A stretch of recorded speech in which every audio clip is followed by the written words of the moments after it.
सर्वेभ्यो सर्वाभ्याश्च नमो नमः। स्वागत है आप सभी को इस कक्षा पर। तो इस कक्षा में हम संस्कृत सीयूईटी पीजी 2026 के लिए जो सिलेबस होने वाला है उसको चर्चा करेंगे। ठीक है, तो संस्कृत सीयूईटी पीजी 2026 का जो सिलेबस है उसका कोड क्या है, LAQP 03। ठीक है, तो इसके बारे में यह संस्कृत साधना चैनल पर कक्षाएं चल रही थी और संस्कृत सीयूईटी यूजी के लिए भी कई सारे कक्षाएं हैं और आगामी कई कक्षाओं में संस्कृत सीयूईटी पीजी के लिए भी कक्षाएं उपलब्ध होने वाले हैं।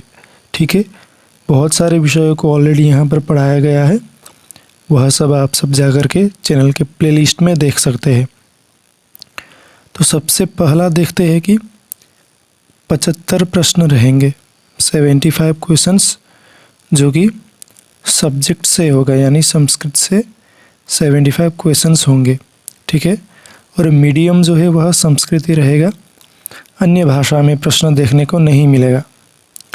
तो कुल यहाँ पर 4 यूनिट है, तो 4 यूनिट को अब विस्तृत पूर्वक देखने वाले हैं कि सबसे पहला यूनिट जो है उसको संस्कृत साहित्य इतिहास, यानी संस्कृत साहित्य का इतिहास, हिस्ट्री ऑफ संस्कृत लिटरेचर। यहाँ पर केवल जो काव्य साहित्य है उसके बारे में नहीं, बल्कि वैदिक साहित्य, काव्य साहित्य, दर्शन साहित्य, पुराण इतिहास साहित्य सभी को पढ़ना है ना। तो देखिए कौन कौन से विशेष पॉइंट यहाँ पर दिया गया है।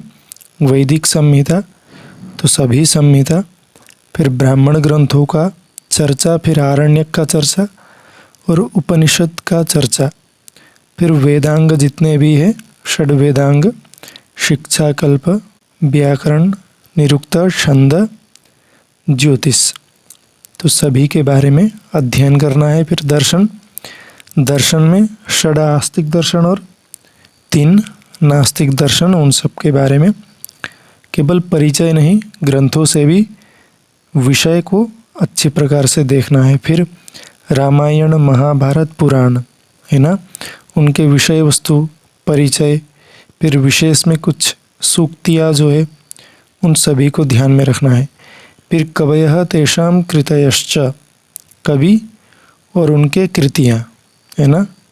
तो इसका कक्षा ऑलरेडी चैनल पर उपलब्ध है, प्लेलिस्ट में जाकर के देख सकते हैं।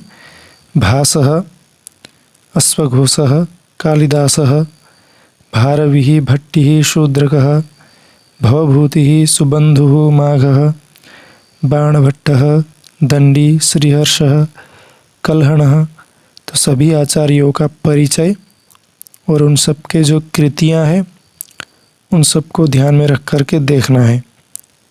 तो अगर प्लेलिस्ट में जाएंगे तो सभी कक्षाएं मिल जाएंगी। फिर अगला जो यूनिट है वह है संस्कृत व्याकरण से, शब्द रूप, धातु रूप, संधि, समास, कारक, स्त्री प्रत्यय, कृदंत, तद्धित सभी को देखना है लघु सिद्धांत कौमुदी से। केवल वहाँ से नहीं, सिद्धांत कौमुदी से भी देखना है। जैसे शब्द रूप कैसे बनते हैं प्रक्रिया सहित, धातु रूप प्रक्रिया सहित, फिर संधि, स्वर, व्यंजन, विसर्ग सभी, समास, 5 प्रकार के समास सभी को, फिर कारक, जितने भी कारक के सूत्र है, फिर विभक्तियाँ भी, विभक्ति के सूत्र भी, फिर स्त्री प्रत्यय सभी के सभी लघु सिद्धांत कौमुदी के अनुसार, फिर कृदंत और तद्धितांत जो धातु के पीछे लगने वाले प्रत्यय है और नाम शब्द के पीछे लगने वाले प्रत्यय है, सभी को सम्यक्तया देखना चाहिए।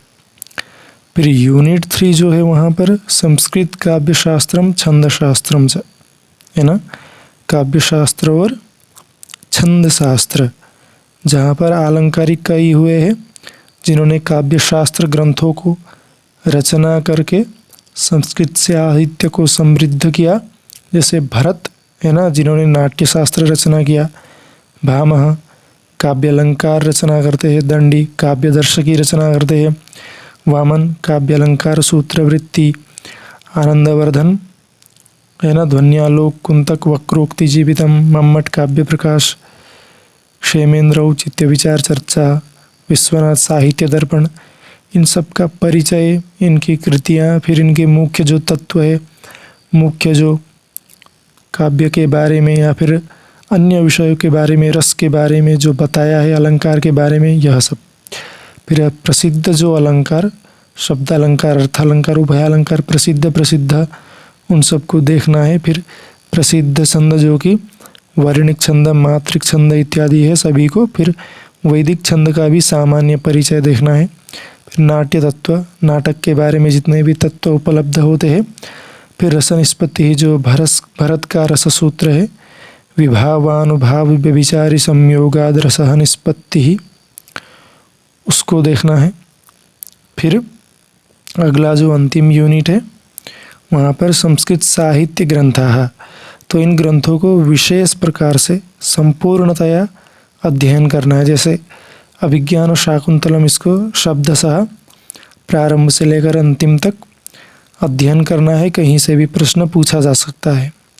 फिर मेघदूतम भी उसी प्रकार से, श्रीमद् भगवद गीता, वहाँ से प्रश्न बनते हैं। फिर भर्तृहरि का नीति शतक, उसको अध्ययन करना है। फिर हितोपदेश है ना, नारायण पंडित का हितोपदेश, तो इन सभी से विशेषतया अंदर जा कर के भी प्रश्न पूछ सकते हैं।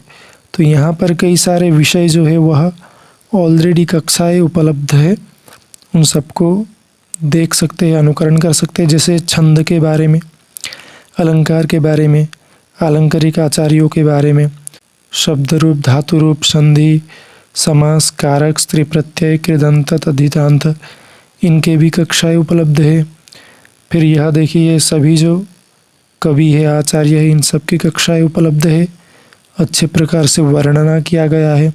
फिर वैदिक संहिता, ब्राह्मण ग्रंथ, आरण्यक, उपनिषद, वेदांग, दर्शन, सभी के बारे में कक्षाएं उपलब्ध है। और कुछ जो विषय है जिनका कक्षा उपलब्ध नहीं, वह भी बहुत ही जल्दी कक्षा आने वाली है। तो देखिए, अध्ययन कीजिए। इस कक्षा में इतना ही, मिलते हैं अगली कक्षा में। तब तक के लिए धन्यवाद। नमो नमः।